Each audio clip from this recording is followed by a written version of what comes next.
आप देख रहे हैं न्यूज तहतक, खबर आप तक। न पक्ष न विपक्ष, केवल निष्पक्ष। अपने क्षेत्र की खबरों को सबसे पहले देखने के लिए चैनल को सब्सक्राइब करें। करेली में अटल सुशासन भवन का हुआ भूमि पूजन। करेली मध्य प्रदेश शासन के कैबिनेट मंत्री प्रहलाद सिंह पटेल एवं सांसद दर्शन सिंह द्वारा करेली जनपद पंचायत परिसर में बनने वाले अटल सुशासन भवन का विधिवत भूमि पूजन किया गया। ये भवन 5 करोड़ 25 लाख रुपए की लागत से निर्मित किया जाएगा। भूमि पूजन कार्यक्रम में तेंदुखेड़ा विधायक विश्वनाथ सिंह पटेल, पूर्व विधायक जालम सिंह पटेल, पूर्व राज्यसभा सदस्य कैलाश सोनी, जनपद पंचायत अध्यक्ष प्रतिज्ञा परिहार, नगरपालिका अध्यक्ष सुशीला ममार, भाजपा जिला अध्यक्ष रामस्नेही पाठक, मंडल अध्यक्ष, पार्षदगण, भारतीय जनता पार्टी के कार्यकर्ता तथा प्रशासनिक अधिकारी उपस्थित रहे। इस अवसर पर अतिथियों ने कहा कि अटल सुशासन भवन के निर्माण से जनपद पंचायत स्तर पर प्रशासनिक कार्यों में पारदर्शिता और सुविधा बढ़ेगी, जिससे आम जनता को बेहतर सेवाएं मिल सकेंगी। का पैसा 60% तो इंफ्रास्ट्रक्चर पर ही खर्च होगा।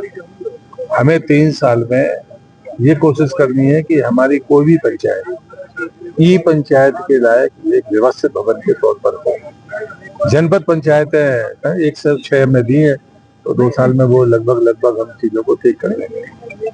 नए कोई भी जिले बनेंगे, अभी जो मिले हैं उनको तो दिए ही है हमने, कि जिला बनने के साथ ही इंफ्रास्ट्रक्चर का पैसा दे दिया जाना चाहिए। ये भी कैबिनेट में मुख्यमंत्री जी ने तय किया। एक ये प्रयोग है जिसमें आप लोगों को भी मदद करनी चाहिए कि शमशान की जमीन अगर नहीं है तो हमारा दुर्भाग्य है, तो वो तो चिन्हित कर ही रहे। लेकिन अतिक्रमण अगर है, सामान्यतः कई बार लोग लाज और स्थानीय कारणों से जानकारियां नहीं देते, हालांकि अधिकारियों से कहा गया है, तो अतिक्रमण हटाकर उनको एक व्यवस्थित अप्रोच देना। और वो भी मैंने सीसी 2 साल में किसी को दी नहीं। इसमें स्पेशली कहा है कि सीसी रोड ही बनेगा, क्योंकि वहां मेंटेनेंस के बारे में छोड़ना नहीं चाहिए। वन टाइम बन जाएगी, कोई भारी वाहन जाना नहीं है, लकड़ी के अलावा बाकी कुछ जाना नहीं है, तो एक बार अगर बन जाएंगी तो वो भविष्य के लिए ठीक होगी।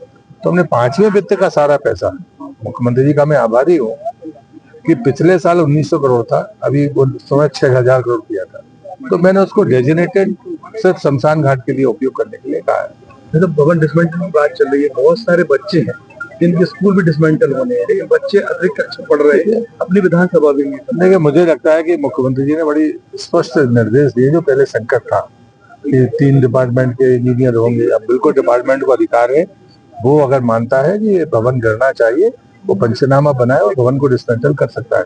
ग्रामीण विकास मंत्रालय में, इसलिए मैं सार्वजनिक तौर पर कहता हूँ कि जो चीजें गिर सकती है, हमारा जनप्रतिनिधि कह रहा है कि साहब ये तो फट गई दीवार, और उसके बाद हम कहें कि साहब 3 इंजीनियर जाएंगे, रिपोर्ट बनाएंगे, ये क्या बात होती है? बच्चे एक बार पंचनामा बुलाइए और करिए। मंत्री से बड़ी अच्छी बात लग रही है कि लोग प्रशासन के भरोसे हो जाते हैं।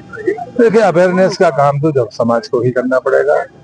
जो हम परोपकार के भाव से करते रहे हैं, वो हमें धर्म पूरा करना ही चाहिए। जो साधन सरकार देती है, उसमें अगर हमने अपने श्रम को मिला दिया या सहयोग को मिला दिया, तो हम विकास को आसमान तक ले जाएंगे। आरएसएस और भाजपा की सभी तरह का ढांचे की तारीफ की दिग्विजय सिंह, राहुल गांधी को कहीं लगा कि ये गलत बात। देखो, दिग्विजय सिंह जी भी कब पलट जाएंगे वैसा कोई भरोसा नहीं है, लेकिन एक बात मैं जरूर कहूंगा कि संघ के कामकाज को जो मानते हैं वो तो मानते ही, जो नहीं मानते हैं वो आज नहीं कल मानेंगे।